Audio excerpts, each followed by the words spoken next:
আসসালামু আলাইকুম। সবাই কিতা হরাই বালা আসনি। আজকে আমি রান্না করব কদুর শাক আর লাল শাক একসাথে রান্না করব।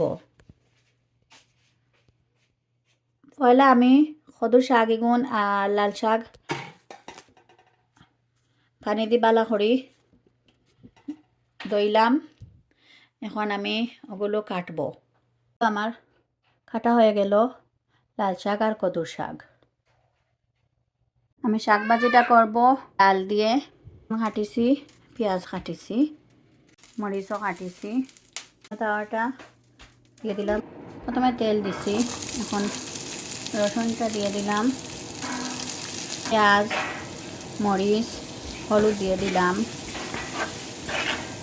এখন আমি ডাল তুলাইছি,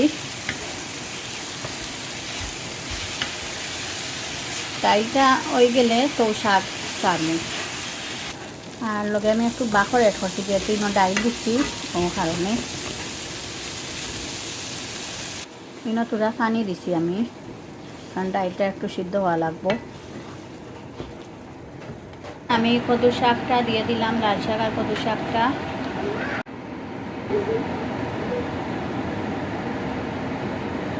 আমার শাকটা হয়ে গেছে, এখন আমি নামাই নিমু।